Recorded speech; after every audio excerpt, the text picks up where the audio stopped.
evening, everyone. Thank you so much for coming out tonight for this evening's presentation. Welcome to Darien Library. My name is Erin Shea, and I'm the head of adult programming here at the library. I would just like to briefly mention that programs here are made possible by our annual Friends of the Library campaign. So thank you for your continued support to make programs like these available to the community. And now I would like to introduce the Senior Vice President of Northern Trust Bank, Kurt Kohler. We've been partnering with Northern Trust on presentations since last November. We've heard about healthy oceans, and we've heard from other nature speakers, and tonight is no exception, and they were the ones who actually brought the speaker in tonight, so we thank them for that. So I will turn it over now to Kurt.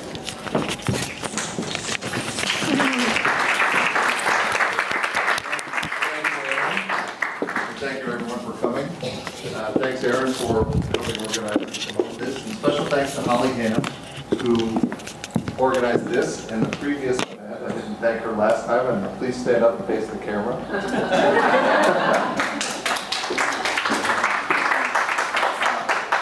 I'm going to be very brief here because we've got, 3 polar bears in your car waiting to come in? We're going to parade them through here. I just want to mention 3 quick things. A quick plug for Northern Trust, a quick plug for the library, and then I'm going to introduce Andy. All my good ideas come to me in the shower in the morning. So I had everyone rolling in the aisles this morning in my shower, but unless we pipe in audio from my shower, it's not going to happen. It should only be audio. I want people to come, and I don't want to scare them off. So anyway, with respect to Northern Trust, some of you may know a little bit about Northern Trust. Just to put it in a nutshell, we're a very focused global wealth management firm committed to the needs of individual clients for asset management and wealth planning, and to the needs of institutional clients, including foundations, endowments, pensions, sovereign wealth funds, and hedge funds for asset servicing. So those are really the only 2 businesses we're in. We don't mess around with synthetic products or credit cards or any of that fun stuff. It's really a focus on wealth planning and for individuals, and some asset servicing for larger institutions.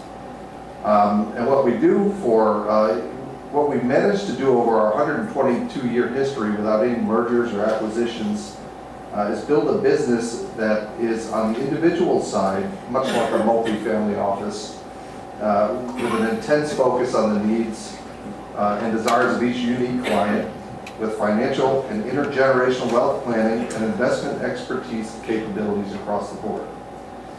And as a result of our focus and expertise, we've been named the best private bank in North America by the Financial Times Group for 3 years running. So I can't leave here without saying that.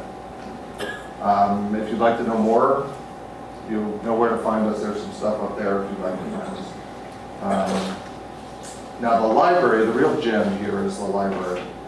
I'm lucky I'm just a facilitator in this partnership between Northern Trust and the library.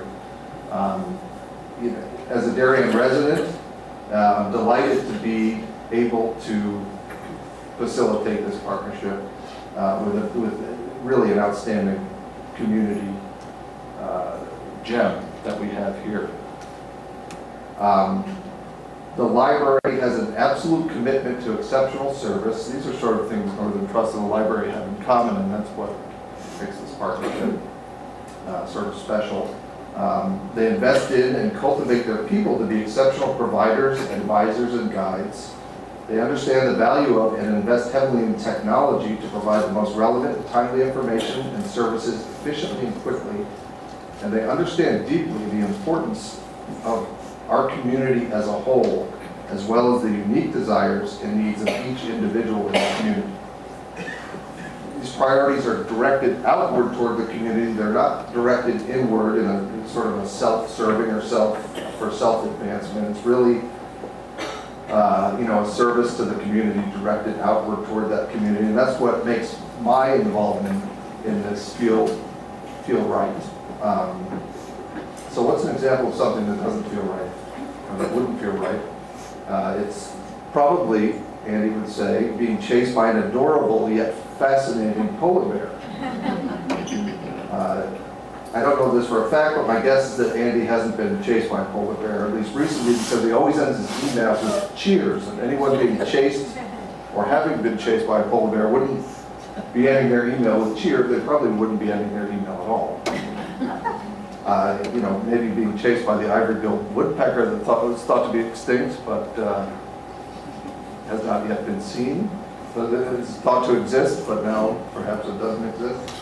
At any rate, Andy's here to tell us about the annual polar bear migration that occurs every autumn from inland to the coast along the Hudson Bay in Manitoba, Canada.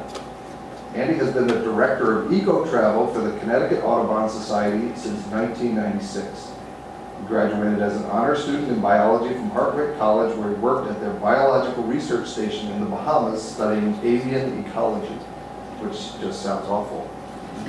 Andy is the original concept creator and scientific consultant for a cable television series on bird watching called All Bird TV that aired on Discovery's Animal Planet.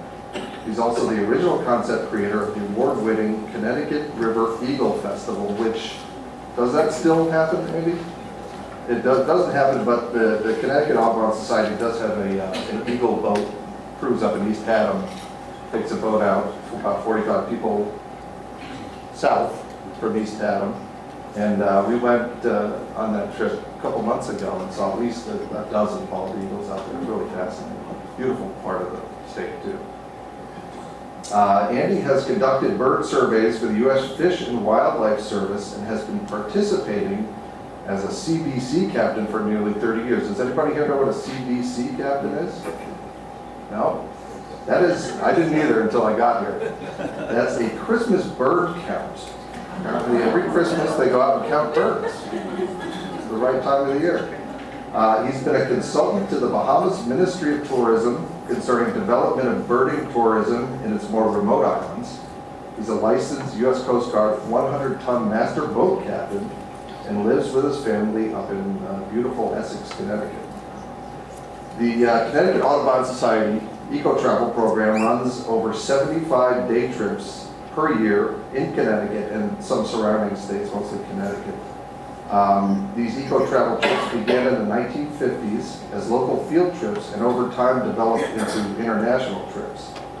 As director of eco-travel for the Connecticut Audubon Society, Andy leads trips to Canada, polar bears, Texas, barbecue, South Florida, beaches, Brazil, empanadas, Costa Rica, zip lining, Cuba, cigars and music, and many other unique destinations of environmental significance and interest.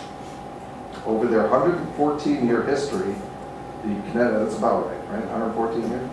The Connecticut Audubon Society has relied on the generous support of their donors and volunteers to advance the exploration and preservation of areas of natural and cultural importance in Connecticut and around the world. And we're certainly lucky to have Andy directing the eco-travel program. We're lucky to have him here tonight to talk about polar bear migration. Thank you.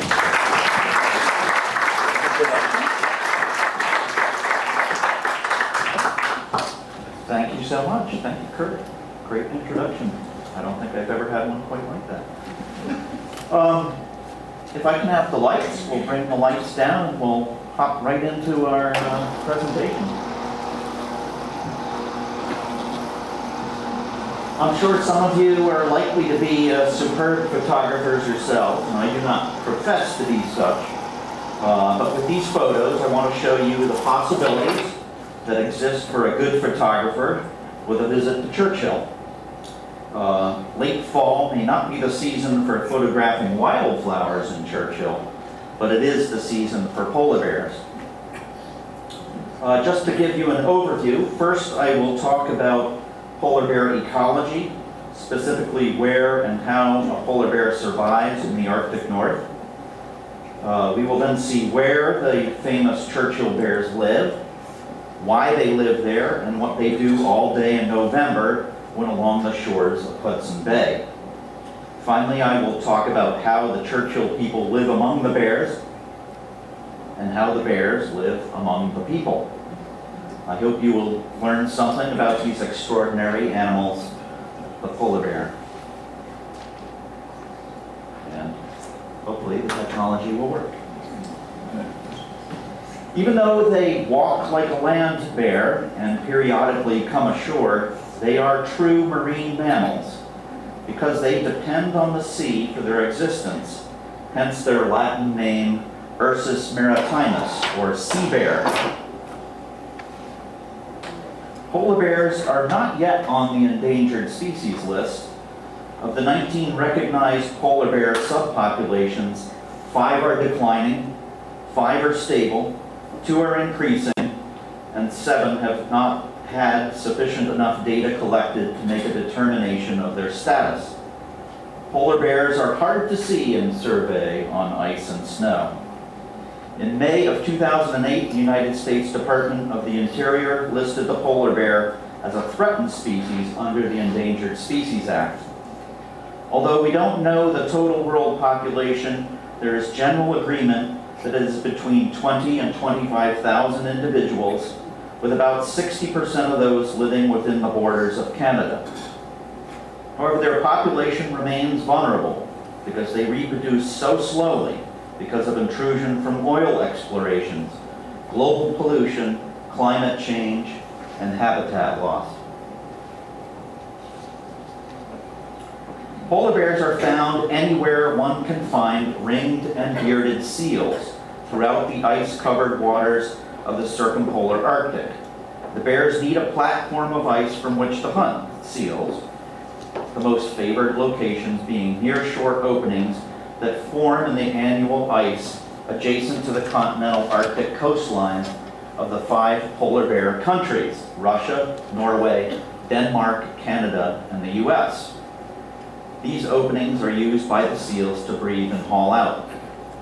The distribution of pack ice during the winter is what determines how far south a bear can live. The farthest south polar bears can be found is down in James Bay and Hudson Bay, with latitudes comparable to London, England. In these southern areas, the ice melts completely during summer months. Consequently, the bears spend the summer along the coast or on islands waiting for the bays to refreeze. So how did polar bears evolve? About 1 million years ago, the large European and North American cave bears gave rise to the brown bear. Although it isn't exactly clear which species the polar bear evolved from, tooth characteristics suggest it was a brown bear-like form.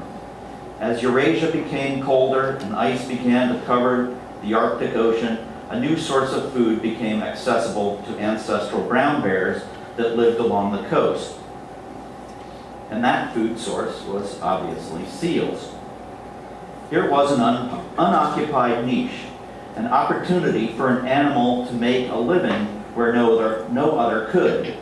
The frozen ice provided the platform for these ancestral bears to hunt seals. Natural selection favored animals with traits that better enabled them to catch seals and survive. For example, bears with lighter colored coats were less visible to the seals on the ice and snow, and ultimately survived to pass their genes on to the next generation. By 125,000 years ago, those ancestral brown bears had evolved into what we now recognize as polar bears, adapted to the Arctic environment. Interestingly, even though brown bears and polar bears are considered distinct species, they do interbreed in captivity, producing fertile offspring. Such interbreeding suggests the polar bear is a young species, yet to evolve to the point where they are reproductively isolated from brown bears. What makes a polar bear unique from other bears are its adaptations for life on the sea ice. The bear's white coat camouflages the animal while on snow and ice.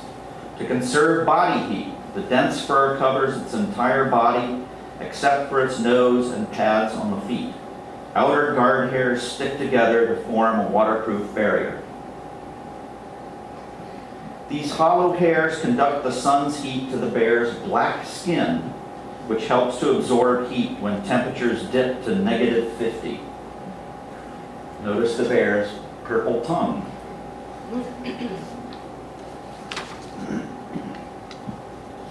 Its elongated head and incredibly strong neck muscles enable polar bears to pull seals out of their small breathing holes. Keep in mind, an adult bearded seal can weigh as much as 750 pounds. A polar bear's teeth are specialized for grinding meat and tearing seals apart, and like brown bears, are able to digest vegetation when times are lean. Small ears provide less surface area from which to lose heat.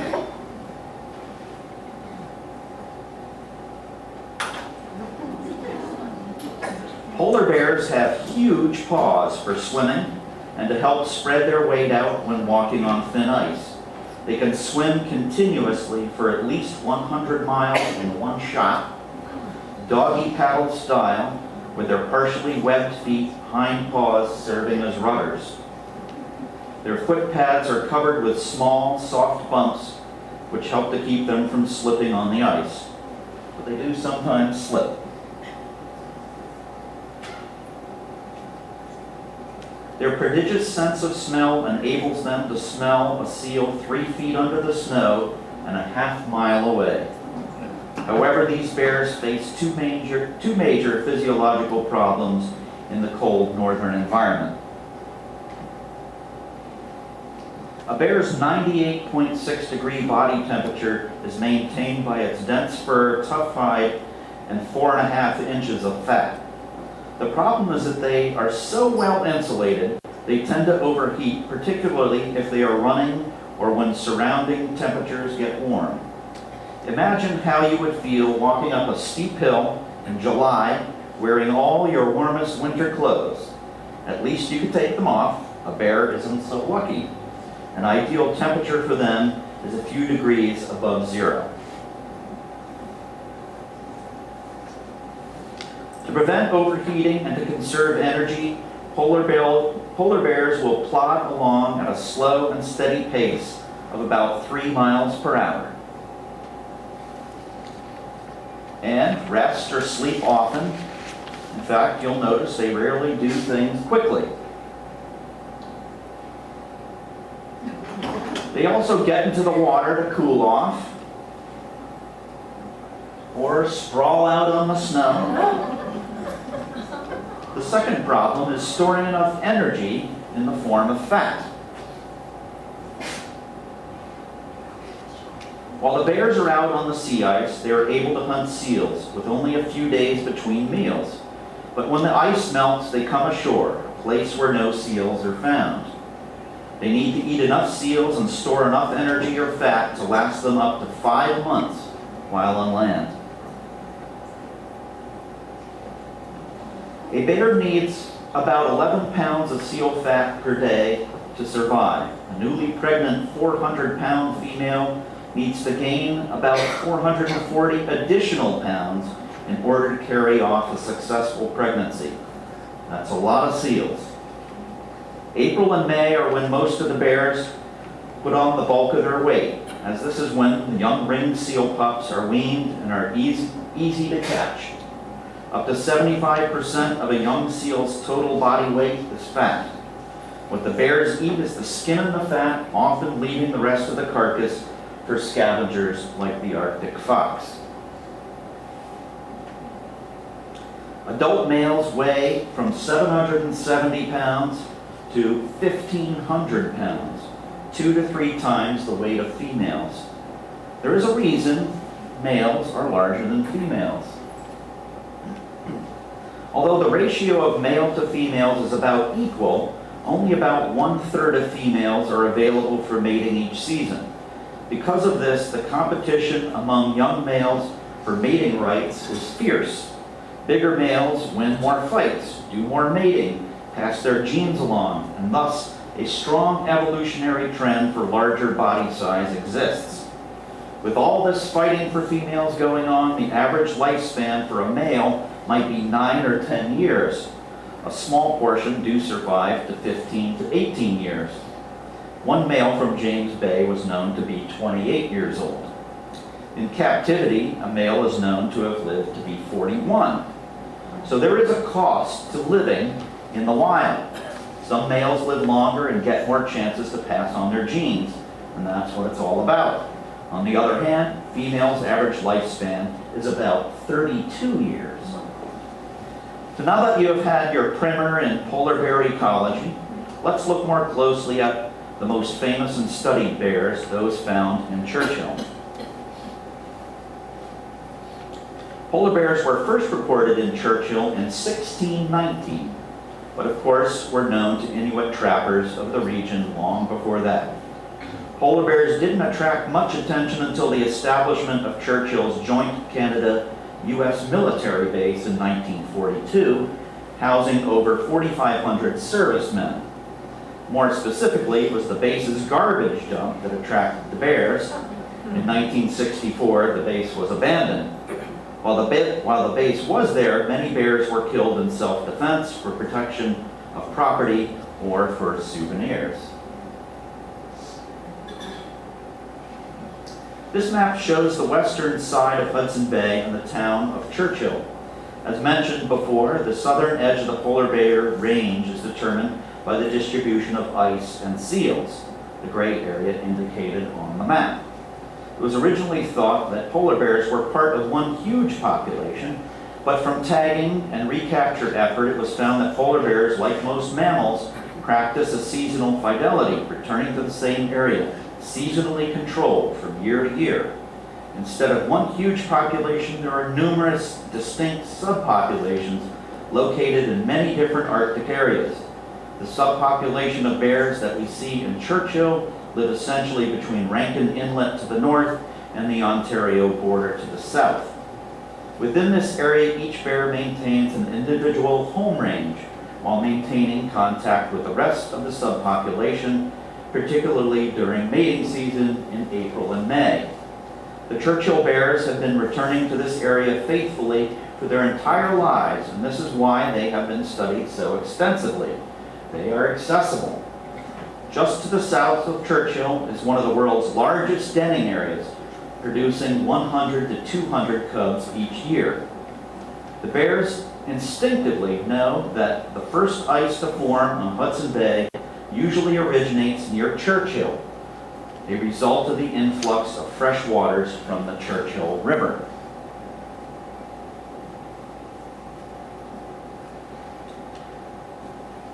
From late October through mid-November, these normally solitary bears concentrate by the hundreds along the coast, waiting for their first opportunity to return to the sea ice and their hunt for seals. The coast is where one goes to see the famous Churchill Bears.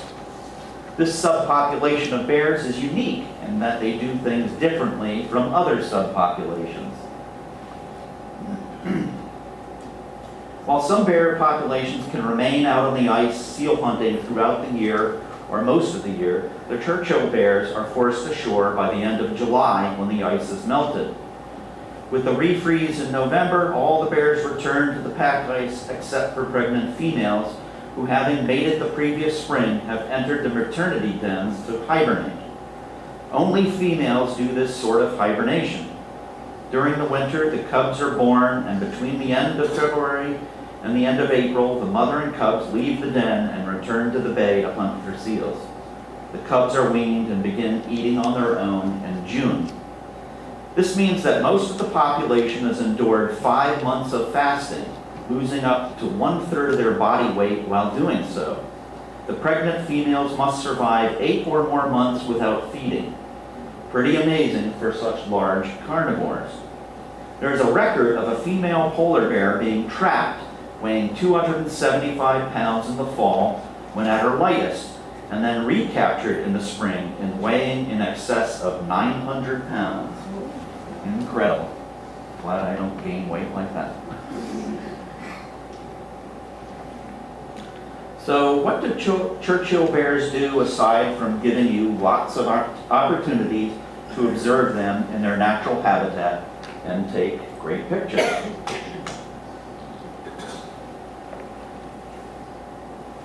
Although one sees bears interacting, There are discrete segregations between them. Interactions are primarily between bears of the same age and sex. Young males tend to keep away from the big adult males. Females and cubs tend to stay by themselves on the sidelines. The big males often hang out together, but most of the time they don't do much of anything as they wait for soon-to-arrive ice, and rarely do they waste their remaining energy looking for insufficient food sources such as berries and seaweed. Males sleep or rest about 75% of the time, while females are inactive about 56% of the time. The females, and especially those with cubs, are on the move, avoiding the more aggressive males. Bears can sleep just about anywhere. Here is one sleeping on the remains of an old raven carcass he spent the morning defending from two other bears. When bears aren't sleeping or resting, they just seem to meander. Walk along the coast to check on ice conditions. Or check to see who might be around. But you will see bears socializing. This aspect of their behavior occupying about 4% of a male's time and 8% of a female's time. Even this small percentage seems high for a large carnivore that is generally solitary. Churchill Cubs stay with their mothers for only a year and a half, rather than the 2.5 years of cubs from other subpopulations. One reason for this may be the absence of seals on Hudson Bay available to young bears. The abundance of seals on Hudson Bay available to young bears.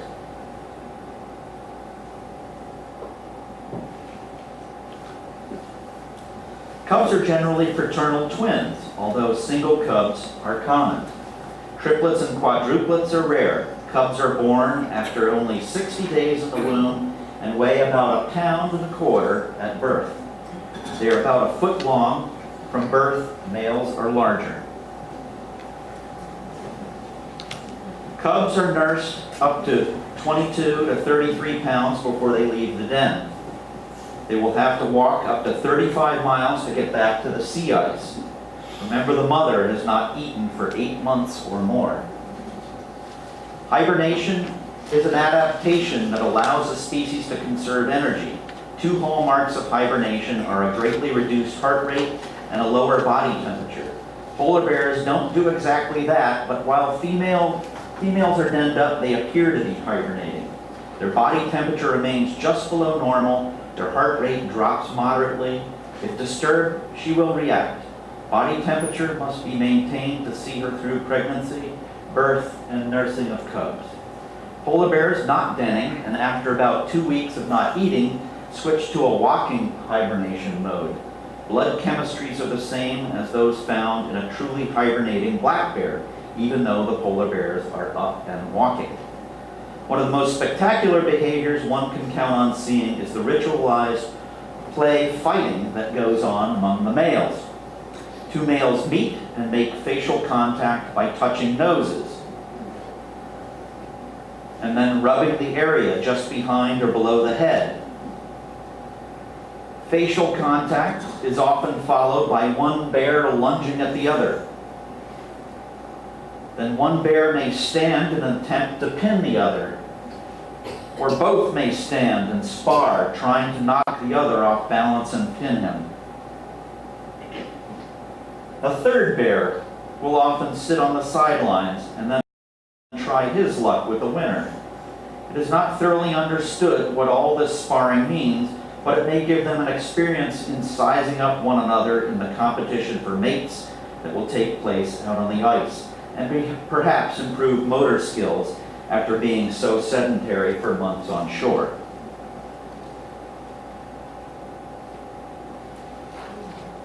This ritualized fighting can be rough and can last up to 45 minutes, but wounds are generally superficial.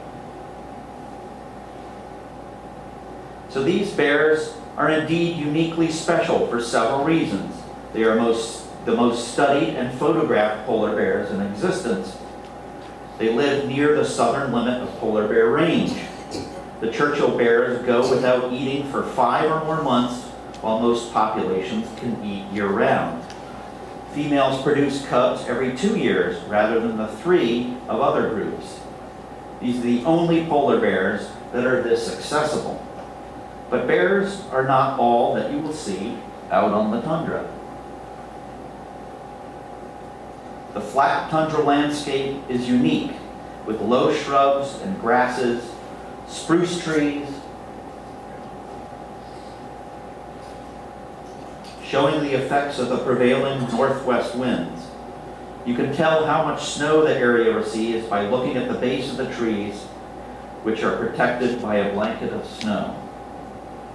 And there are other animals as well. Arctic fox, Arctic hare in its winter coat, the cross fox, a color morph of the red fox, called such because of the dark coloration across its shoulders and down the middle of its back.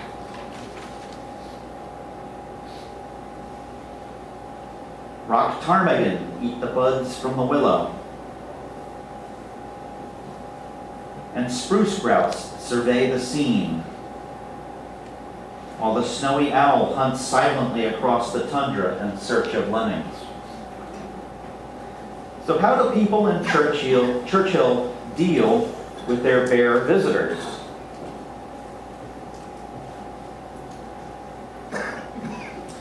As you drive around at this time of year, signs like these are posted throughout the town and outlying areas warning of bears. There's a tremendous amount of bear education that goes on in the schools and community continuously. During bear season, the Bear Patrol can be seen on the streets and alleyways looking for uninvited guests. One sees bear traps in areas of town where bears are likely to come. While people are always on alert, they pretty much carry on their lives as normal. One of the places they may visit is the town dump.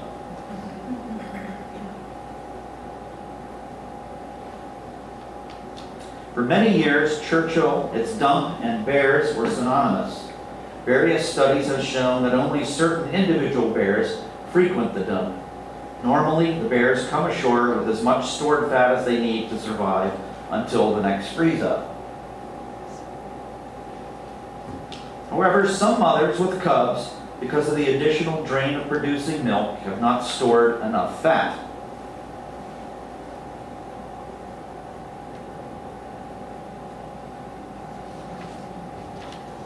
Additionally, some lone adolescents have not yet learned to hunt efficiently, are starving by mid-October, and start to look for food in places like the dump and in town. These are the biggest problem bears, because once they have learned where food is, it's hard to break the habit.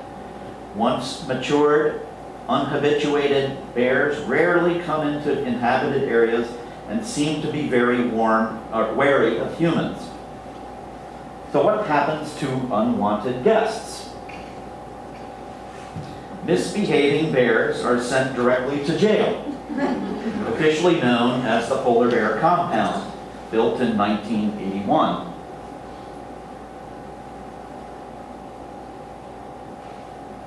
The bear is caught in the bear trap or darted in town and brought to the jail. They are confined to a jail room and given water but no food. At this time of year, normally the bears would not be eating anything as they wait for the bay to refreeze. But sometimes the jail gets full, so several will be tranquilized and loaded onto a gurney and then laid on a cargo net, cubs riding with the pilot. They are flown along the coast about 40 miles to the north and released. Here you can see a bag of bears headed to the north.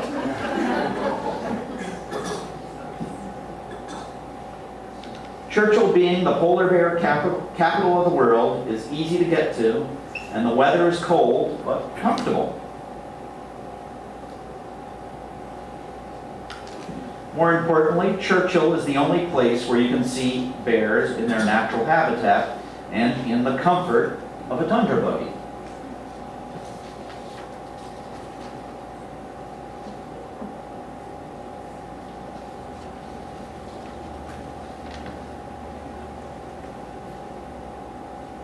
There we go. Tundra buggies are essentially converted school buses with huge tires for tracking across the unpredictable wet and frozen tundra. Inside, they are equipped with johns, lots of heat, and a delicious lunch and friendly guides. Outside, there is a platform for photography and to see bears up close and personal.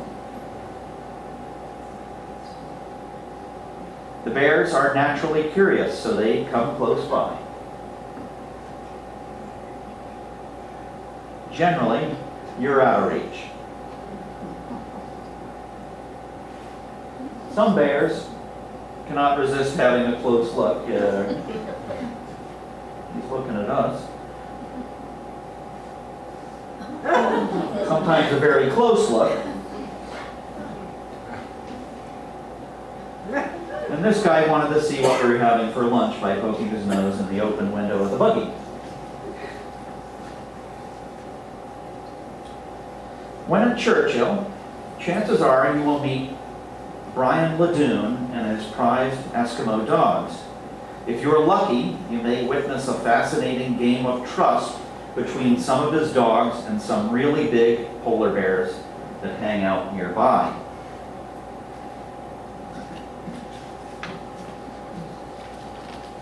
The bear and the dogs greet each other and play harmlessly. Some have suggested that showing friendliness with the dogs earns the bear a handout. Bears are smart. They know that the dogs get fed daily. Although the bears are not supposed to be fed, some meat may just happen to fall off the truck in the direction of the bears. Thus, this extraordinary behavior has been perpetuated over the years.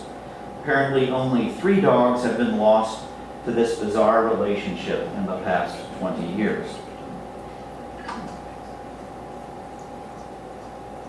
This bear seems to be saying, oops, I just got caught doing something very unbearish.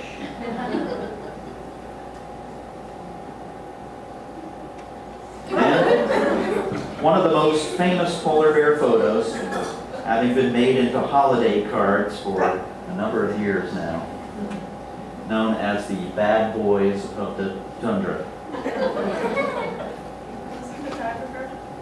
I don't know who the photographer is. And a typical scene of your approach into Churchill is miles and miles of water and spruce forest.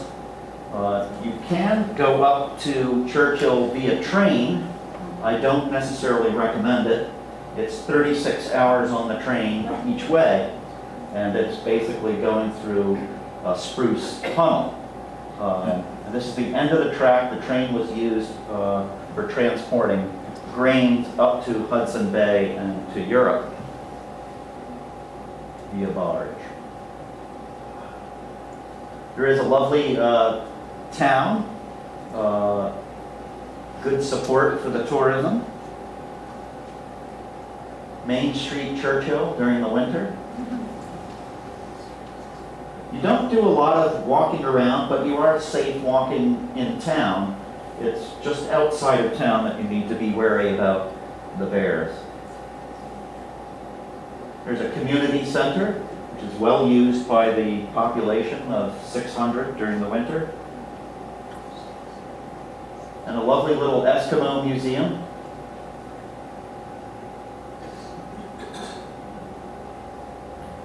And oh, that structure, that stone structure that was in front of the museum is known as an Inukshuk. That's a navigational device used by the Inuits. They erect these Inukshuks on top of the hills Otherwise, every one hill looks like the next. So if you can recognize which Inukshuk you're looking at, it will direct you on the way home. Typically, the longest arm of the Inukshuk is pointing your way home. That's kind of neat. So of course you have to stop these presentations with a lovely sunset. And perhaps this trail will lead you someday up to see the Churchill Bears. And that would be the end.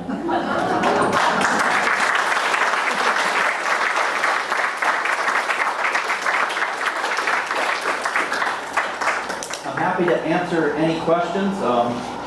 Connecticut Audubon does run annual trips up to see the bears in November. That's kind of year to see mothers with cubs. And so if you'd like more information on that, make sure you pick up one of our newsletters, which have been placed somewhere out there. Roughly what time of year were the pictures taken? All of the winter pictures are taken between early October and mid-November. That is the peak of the polar bear migration, the peak of their tourism season. It is a lovely place to visit in the summer. There's all sorts of nesting shorebirds, narwhal, beluga whale. So there are things to see there even in the summer months. You do need to be prepared for mosquitoes and black flies. Yes? Other naturalists have feared bears well enough to take such precautions with their vehicles. So I don't know what vehicle you had that you were managed to get on the ice. Could you describe your vehicle? Yeah, I showed a couple pictures of the tundra buggy, the converted school bus, where it has just the monstrous wheels and tires. The windows are at such a height where the bears really can't get a strong hold onto them. So you're well above the bears. There is an outdoor platform on the back, which is up again above the bears, so it's really quite safe. It's still a little unnerving going from vehicle to building. When I walk around town, I'm always looking down the alleyway to see if anything's there before I cross over. They do say the kids should never dress as polar bears for Halloween. Did you ever have any threat from a bear? No, in all my years of going up there, we've never had a close encounter. But the guides, the drivers of the tundra buggies all have stories. Yeah. Yeah. So there are encounters. It's typically the people who are there year-round that run into them. Sometimes the polar bears break into people's houses. But the town is really quite well protected. I feel very safe in town. I was up there in August, and you can knock on anybody's door in town if there's any threat with the polar bear. It's like an rule there. Yeah, all the doors of the houses are left unlocked, so that, especially during the polar bear season, so that you have a place to duck into if you run into a bear. That's a neat system. Did you see any bears in August? Oh yeah, I stayed at the Steel River Lodge. We Yeah. actually did hikes. Yeah. So we were never in a vehicle. We had 10 people in between a guide and a shotgun, and we saw tons. We walked 50 feet away from them. Yeah. Yeah, they've been acclimated to humans pretty well. I think they're kind of like the ones that stay around there. So Yeah. The guys who are walking with shotguns, the first round or two in the shotgun is a firecracker round, where they'll shoot in front of the bear, and when the round hits the ground, it lets off an explosion, and it turns the bear around for a few, about 30 seconds. And then the bear says, no, that wasn't so bad. So you have to be cautious. Yep. I noticed that some of the bears are completely white, and then you've got one here which is sort of yellow Right. looking. Is that the sun or just the time of year? The ones that are more yellow have probably been lying around in the kelp beds or lying around in the dirt. During the summer, they have a real difficulty in staying cool enough, this population in Churchill. So they dig these shallow, scooped out dens, and they just lie there and try not to move too much so they keep their body temperature down. And so their fur does get a little bit yellowed and dirty, and that's part of that function. By the end of the seal season, when they've been out on the ice, they will have rolled around in the snow enough, and the snow is very, very abrasive. It'll clean them all up. And by April, they're all pure white. Thank you. Yep. Is the seal population dwindling at all there? Yeah, I'm not 100% sure, but I'm sure any of these top-of-the-line predators like seals are having some difficulty. There is issues with lead poisoning, pollution, carried lead, especially in polar bears. So I imagine it's in the seals too. Yep. So numbers are probably down a bit. Yep. There's been a lot of talk about sea ice melting earlier and Right. not reforming again as much Right. as it has in the past. Has that affected? Yeah, this is likely the population that's going to be affected first, because they're so dependent upon that sea ice, and they're spending so much time on land not eating, and all the other populations are not doing that routine. So it's likely that the Churchill polar bears are going to be the first to go. That population is about 1,200 bears, and they have seen that that's dropped off in the last 20 years by about 100 bears. Yeah. And likely because of the limited time out on the ice. Yep. How do you spell that word Inukshuk? Oh, boy. Started. I know it's spelled like it sounds. So Let me see. You know what? I've got it right here. Inukshuk. I-N-N-U-K-S-H-U-K. Inukshuk. And I want to build one of those in my backyard. It's meant to look like a human. So it has a head and arms, and the one longer arm is pointing home. Yeah. And so there's, the last time I went up to Churchill, they had built a giant Inukshuk in Churchill. It had to be 20 feet high. Typically, they're more the size of a human. Yeah. Thank you all.